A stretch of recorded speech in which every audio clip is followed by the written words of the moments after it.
Iran Israel যুদ্ধবিরতির সময়সীমা পেরিয়ে গেছে ২০ দিনেরও বেশি। এই সময় জুড়ে বিশ্বজুড়ে অনেকেই স্বস্তির নিঃশ্বাস ফেলছেন, ভাবছেন এবার বুঝি ইরানই জয়ী হলো এবং দখলদার ইসরায়েল ইরানের কাছে মাথা নত করল। কিন্তু আসল চিত্রটা ভয়ঙ্করভাবে ভিন্ন, কারণ ইসরায়েল মাথা নত তো করেইনি, উল্টো গভীর ষড়যন্ত্র করছে, যেখানে পুরো মুসলিম বিশ্বকে ধ্বংস করার নীল নকশা আগেই তৈরি করে রেখেছে ইসরায়েল।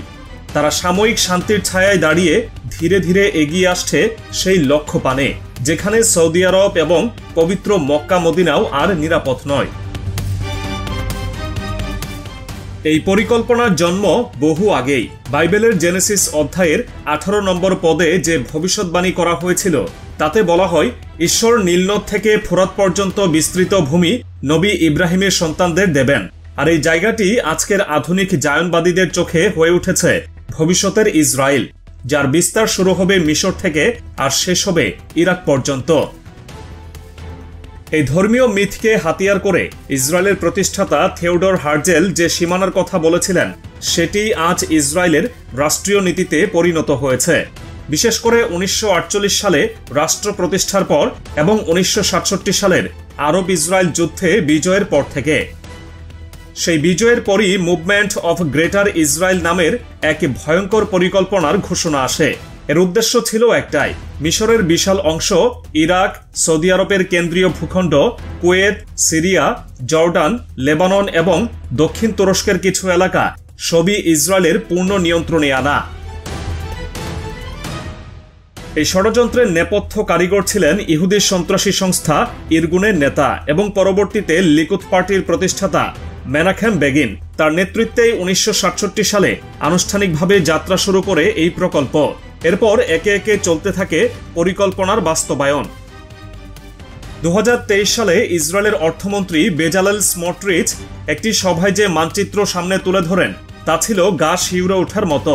সেই মানচিত্রে দেখা যায় মক্কা ও মদিনাও এই গ্রেটার ইসরায়েলের অন্তর্ভুক্ত।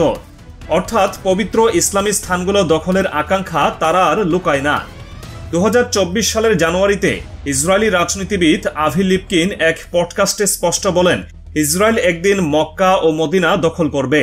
বিষয়টি বলার ধরনে ছিল না কোনো দ্বিধা, ছিল না কোনো কৌশল, ছিল স্পষ্ট উচ্চারণ, যেন এটি সময়ের অপেক্ষা মাত্র। এই সময় থেকেই জায়নবাদীরা বাস্তব পরিকল্পনায় নামতে শুরু করে। 1982 সালে ইসরায়েলের প্রধানমন্ত্রী এরিয়েল শ্যারনের ঘনিষ্ঠ উপদেষ্টা ওদেদ ইনন এক ভয়ানক নথি প্রকাশ করেন, যেটি আজ ইতিহাসে ইনন প্ল্যান নামে পরিচিত। এই পরিকল্পনার মূল কথা ছিল মধ্যপ্রাচ্যে দেশগুলোকে ভেতর থেকে বিভক্ত করতে হবে।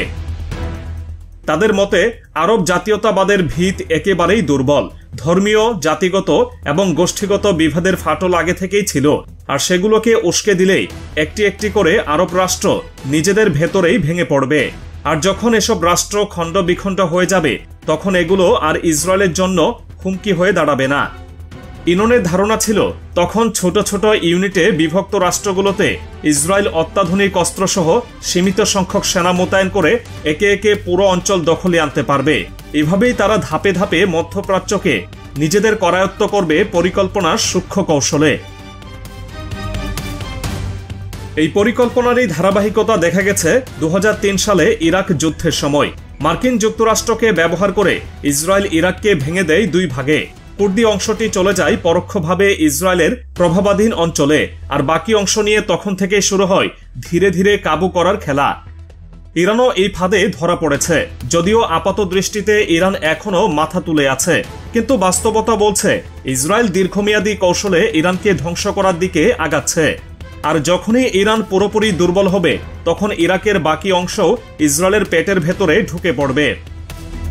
আর সেই মুহূর্তে কুয়েতকে দখল করা হবে নিছক সময়ের ব্যাপার, কারণ ইরাক যখন নিয়ন্ত্রণে থাকবে তখন কুয়েতের সামরিক প্রতিরক্ষা কার্যত অর্থহীন হয়ে পড়বে। অন্যদিকে সিরিয়ার বাশার আল আসাদের সরকারকে হটানোর বহু চেষ্টার পর ইসরায়েল যখন বুঝে নেয় সরাসরি আক্রমণ করে কিছু হবে না, তখন তারা অন্য কৌশল নেয় এবং সবশেষে সরকারকে হটিয়েও দেয়। এবং দামেস্ক থেকে মাত্র 25 কিলোমিটার দূরে ইসরায়েলি বাহিনীর উপস্থিতি প্রমাণ করে দেয় তারা এখনো সিরিয়াকে ছাড়েনি, সময় মতো আঘাত হানার জন্য অপেক্ষা করছে। কিন্তু সৌদি আরবের কি হবে? বিশ্বের সর্ববৃহৎ তেল রিজার্ভের দেশটি মুসলিম উম্মার কেন্দ্রবিন্দু, যেখানে মক্কা মদিনা অবস্থিত। ইসরায়েলের এই পরিকল্পনায় সৌদি আরব ছিল চূড়ান্ত লক্ষ্য, এবং বাস্তবতা হলো এই লক্ষ্য অর্জনের ক্ষেত্রেও তারা অনেকটাই এগিয়ে গেছে। 2006 সালে ইসরায়েলের প্রধানমন্ত্রী ইহুদ ওলমার্ট গোপনে সৌদি আরব সফর করেন এবং সৌদি রাজপরিবারের সঙ্গে সরাসরি বৈঠক করেন। কেউ কেউ জানান সেই বৈঠকে সৌদি বাদশাহ আবদুল্লাহ নিজেই উপস্থিত ছিলেন। 2016 সালে সৌদি যুবরাজ মোহাম্মদ বিন সালমান খোলামেলায় জানান, ইসরায়েলের সঙ্গে সৌদি আরবের বহু স্বার্থ এক। এরপর 2018 সালে মিশরে গোপন বৈঠক হয় সৌদি ইসরায়েল কর্মকর্তাদের মাঝে। আর 2020 সালের নভেম্বরে তো সব সীমা ছাড়িয়ে যায়। সে সময় ইসরায়েলি প্রধানমন্ত্রী বেনিয়ামিন নেতানিয়াহু গোপনে সৌদি আরব সফরে যান এবং যুবরাজ মোহাম্মদ বিন সালমানের সঙ্গে সরাসরি দেখা করেন। এইসব বৈঠক, এসব চুক্তি, এইসব ঘনিষ্ঠতা নিরাপত্তা এবং সামরিক সহযোগিতার দিকে ইঙ্গিত করে, এবং এই ইঙ্গিতটি খুবই স্পষ্ট। ইসরায়েল সৌদি আরবের মাটিতে পা রাখার প্রস্তুতি অনেক আগেই সম্পন্ন করে ফেলেছে। আর একথার আর নতুন করে প্রমাণ দেওয়ার দরকার নেই। 2021 সালে সৌদি যুবরাজ মোহাম্মদ বিন সালমান, যিনি এখন সৌদি আরবের সবচেয়ে ক্ষমতাধর ব্যক্তি, তিনি সরাসরি $200 কোটি বিনিয়োগ করেন ট্রাম্পের ইহুদি জামাতা জ্যারেড কুশনারের প্রতিষ্ঠানে অ্যাফিনিটি পার্টনার্সে। এখানে একটি গভীর সংযোগ রয়েছে। অ্যাফিনিটি পার্টনার্স কোনো সাধারণ বিনিয়োগ সংস্থা নয়। এটি এমন একটি প্রতিষ্ঠান যেটি গাজায় ইহুদি বসতি নির্মাণে বিনিয়োগ করছে, অর্থাৎ সরাসরি ফিলিস্তিনি নিধনে অর্থায়ন করছে। গাজায় যখন ইসরায়েলি বোমায় শিশুরা ছিন্ন ভিন্ন হচ্ছে, তখন সৌদি আরব নিশ্চুপ, কারণ তারা এই হত্যাকাণ্ডের আর্থিক পৃষ্ঠপোষক হিসেবে পরোক্ষভাবে জড়িত। এই নীরবতা শুধু রাজনৈতিক নয়, এটি রক্তে লেখা চুক্তি, এবং এটি সেই চূড়ান্ত প্রমাণ যে সৌদি রাজপরিবার এখন আর স্বাধীন কোনো নীতির বাহক নয়, বরং তারা এখন ইসরায়েলের প্রজেক্টে পরিণত হয়েছে। একটি ঘুমন্ত রাষ্ট্র যার ঘরে আগুন লাগানো হচ্ছে ধীরে ধীরে, অথচ তারা নিজেরাই সেই আগুনের তেলের যোগান দিচ্ছে। ইহুদিবাদীদের ইতিহাস ঘাটলে স্পষ্ট হয়, তারা কখনো প্রকাশ্যে আগ্রাসন চালিয়ে দখল করে না, বরং তারা ঢোকে সুই হয়ে আর বের হয় ফাল হয়ে। ঠিক সেভাবেই সৌদি আরবে তারা প্রবেশ করেছে ব্যবসা আর বিনিয়োগের মোহ দেখিয়ে। মোহাম্মদ বিন সালমানের ভীষণ 2030 পরিকল্পনায় ইসরায়েলের সহযোগিতা ক্রমেই বেড়ে গেছে। নিজেদের আধুনিক রাষ্ট্র হিসেবে তুলে ধরতে গিয়ে সৌদি শাসক গোষ্ঠী ইসরায়েলের কাছ থেকে অত্যাধুনিক প্রযুক্তি, গোয়েন্দা সরঞ্জাম এবং নজরদারি সিস্টেম কিনে নিচ্ছে। এই সিস্টেমগুলো এখন সৌদি আরবের ভেতরেই বিরোধীদের দমন করতে ব্যবহৃত হচ্ছে। অর্থাৎ ইসরায়েল এখন সৌদি আরবের ভেতরে বসেই সেই সব কণ্ঠরোধ করছে যারা ইসরায়েল বিরোধী। শুধু যে সরঞ্জাম দিয়েই থেমে আছে তা নয়, তারা প্রশিক্ষণও দিচ্ছে। ফলে আজকের সৌদি আরব নিজের শরীরেই পুষে রেখেছে সেই সাপ, যেটি আগামীকাল তার হৃৎপিণ্ডে ছোবল দেবে।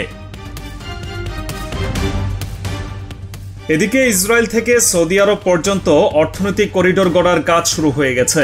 একদিকে যেমন সড়ক নির্মাণ হচ্ছে, অন্যদিকে সৌদি আরবের ভেতরে ও পার্শ্ববর্তী অঞ্চলে যুক্তরাষ্ট্র বহু আগেই সামরিক ঘাঁটি স্থাপন করেছে, যার মূল নিয়ন্ত্রণ এখন ইসরায়েলের পরিকল্পনার অংশ।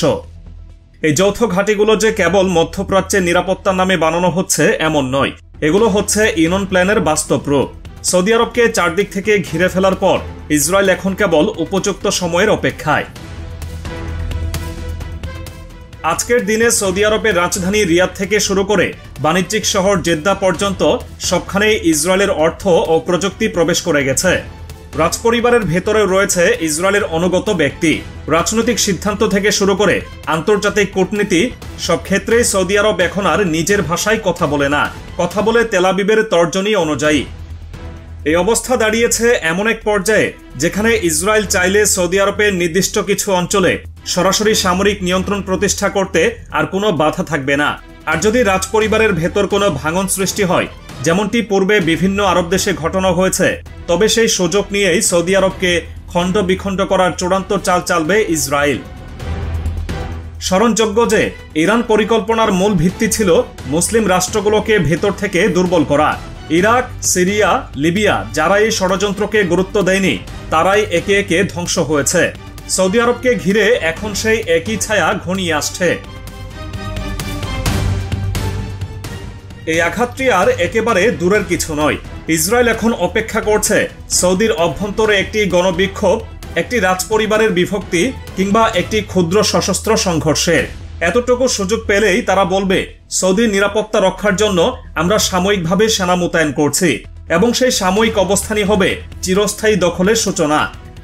তখন আর কেবল গাজা, লেবানন বা সিরিয়া নয়, তখন মক্কা, মদিনা এবং পবিত্র কাবা ঘর হয়ে উঠবে সেই হিংস্র দৃষ্টির লক্ষ্য। আর মুসলিম বিশ্ব, তারা শুধু ইতিহাসের পুনরাবৃত্তি দেখবে, যেখানে আত্মতৃপ্তি, বিভাজন ও মুখ বুজে থাকা নেতৃত্বের কারণে একের পর এক পতন ঘটবে, আর কেউ কিছুই করতে পারবে না। এইভাবে এগিয়ে আসছে ইসরায়েলের সেই দীর্ঘ পরিকল্পনার চূড়ান্ত পরিণতি। মিশর থেকে ফোরাত পর্যন্ত নয়, এবার লক্ষ্য কাবা। আর যখন সেই ছায়া কাবার উপরে এসে পড়বে, তখন হয়তো আমরা সবাই খুব দেরিতে বুঝব এই যাত্রা শেষ পর্যন্ত শুধু ফিলিস্তিনে ছিল না, এটি ছিল আমাদের সবার ধ্বংসযাত্রা।